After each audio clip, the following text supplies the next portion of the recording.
कौमी असेंबली बहाल करने के केस में सुप्रीम कोर्ट के तफसीली फैसले को इमरान खान के साजिशी बयानिए के लिए एक बड़ा धचका करार दिया जा रहा है।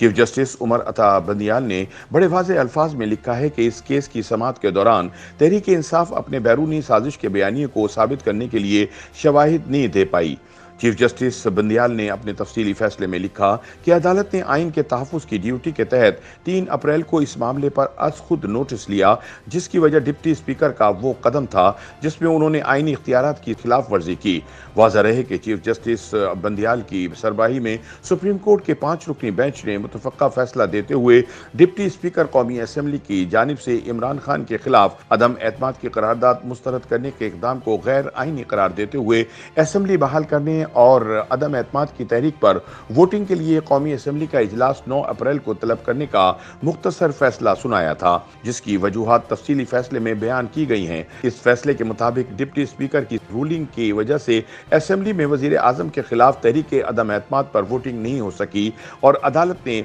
मुल्क में आइन के तहफ़्फ़ुज़ के लिए कदम उठाया। फैसले में कहा गया है कि डिप्टी स्पीकर के फैसले के बाद कौमी असेंबली को गैर आइनी तौर पर तहलील करने के ऐलान ने अवाम को गैर कानूनी तौर पर आम इंतखाबात की तरफ धकेल दिया और मुल्क में एक आइनी बहरान पैदा हुआ जिसने हर शहरी को मुतासिर किया। सुप्रीम कोर्ट के तफसीली फैसले में मुतनाज़ा गैर मुल्की मुरासले पर मुफस्सल अंदाज में बात की गई है। अदालत के मुताबिक उस वक्त की हुकूमत ने कार्रवाई के दौरान इस साइफर का मुकम्मल मतन कोर्ट को नहीं दिखाया। अलबत्ता डिप्टी स्पीकर की रूलिंग के हक में दिए जाने वाले दलाइल में इस साइफर के चंद हिस्से पेश किए गए। अदालत ने लिखा कि हम हुकूमती वकील की जानिब से साइफर का मुकम्मल मतन जाहिर न करने के फैसले का खैर मकदम करते हैं, क्योंकि डिप्टी स्पीकर की रूलिंग में भी इसके मतन का जिक्र नहीं किया गया था और इसे अदालत के सामने तहरीक अदम एतमाद को मुस्तरद करने के दिफा में इस्तेमाल करना गैर मुनासिब होता। अदालती फैसले में लिखा गया है कि इस साइफर का ताल्लुक सिफारती ताल्लुकात और कौमी सलामती अमूर से जुड़ा है।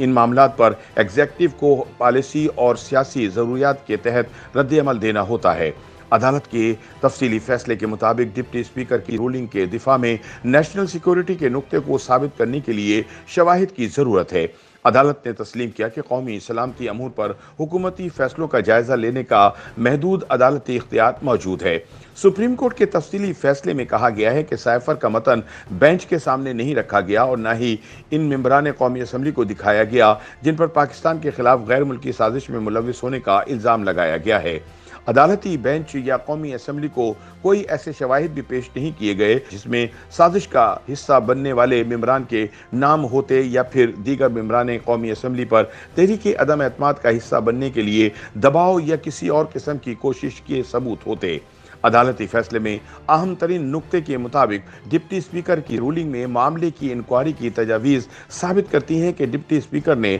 एतराफ़ किया है कि उनको बैरूनी साजिश से मुतालिक जो मवाद दिया गया वो या तो नामुकम्मल था या फिर साजिश को साबित करने के लिए नाकाफी थे। अदालत ने लिखा है कि साइफर 7 मार्च 2022 को मौसूल होने के बावजूद इमरान खान हुकूमत ने इस मामले पर कोई तफ्तीश नहीं करवाई और न ही 28 मार्च और 31 मार्च को कौमी असेंबली के इजलास में इसके मतन का कोई हवाला दिया गया। याद रहे कि कौमी असेंबली में यह मामला वफाकी वजीर कानून ने पहली बार 3 अप्रैल 2023 को तब उठाया जब तहरीक अदम एतमाद पर वोटिंग होनी थी। अदालती फैसले के मुताबिक 2 अप्रैल को हुकूमत की जानिब से मुबैना बैरूनी साजिश की तहकीकात के लिए एक कमीशन बनाने का फैसला भी ये इशारा करता है कि डिप्टी स्पीकर की जानिब से नेशनल सिक्योरिटी वजूहात पर तहरीक अदम एतमाद को मुस्तरद करने की रूलिंग के लिए शवाहिद न काफ़ी थे। अदालती फैसले में लिखा गया है कि हमारे सामने मुबैना साजिश के बारे में सिर्फ वही मालूमात हैं जो डिप्टी स्पीकर की राय और खदशात की शक्ल में सामने आई, लेकिन इनकी रूलिंग या इसकी वजूहात में उन्होंने कहीं ये दावा नहीं किया कि साइफर में ये साबित होता है कि अपोजिशन जमातों के मेंबरान किसी गैर मुल्की रियासत के साथ मिलकर वजीर आजम और इनकी हुकूमत के खिलाफ तहरीक अदम एतमाद लाए। अदालती फैसले के मुताबिक 3 अप्रैल को डिप्टी स्पीकर के पास यह मौका था कि वो तहरीक अदम एतमाद से जुड़े मुरासले के मतन और असरात पर कौमी असम्बली में बहस करवाएं, लेकिन उन्होंने कौमी असम्बली के किसी भी रुकन को सुने बगैर और अदम एतमाद पर वोटिंग करवाए बिना ही वफाकी वजीर के इल्ज़ामात पर मुश्तमिल बयान की बुनियाद पर इसे मुस्तरद कर दिया। ऐसा करते हुए न सिर्फ डिप्टी स्पीकर ने आइन के आर्टिकल 95 को मलहूज़ खातिर नहीं रखा बल्कि आर्टिकल 5 पर भी रूलिंग दे दी जो इनके इख्तियारात और दायरा कार से बाहर था। अदालत के मुताबिक ये तयशुदा कानून है कि अदालतें हकाइक की बुनियाद पर फैसला करती हैं, सिर्फ कयास आराई पर नहीं। अदालत ने लिखा है कि कोर्ट से मुल्क की खुद मुख्तारी और कौमी सलामती के दिफा में अज खुद नोटिस लेने की दरख्वास्त की कोई कानूनी नज़ीर मौजूद नहीं और शवाहिद की गैर मौजूदगी में अदालत ऐसी किसी इंक्वायरी का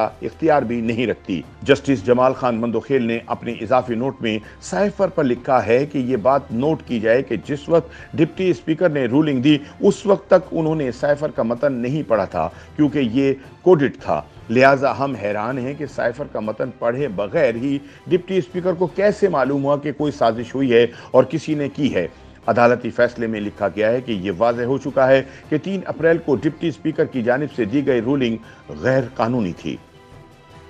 YouTube पर गूगली न्यूज देखने के लिए youtube.com की सर्च बार में गूगली न्यूज टीवी टाइप करें। गूगली न्यूज के पेज पर सुर्ख रंग के सब्सक्रिप्शन वाले बटन पर क्लिक करना ना भूलिए। YouTube पेज पर अपलोड होने वाली वीडियोस से बाखबर रहने के लिए बेल आइकन पर क्लिक कीजिए। आपको हर नई वीडियो के बारे में नोटिफिकेशन मौसूल हो जाएगा।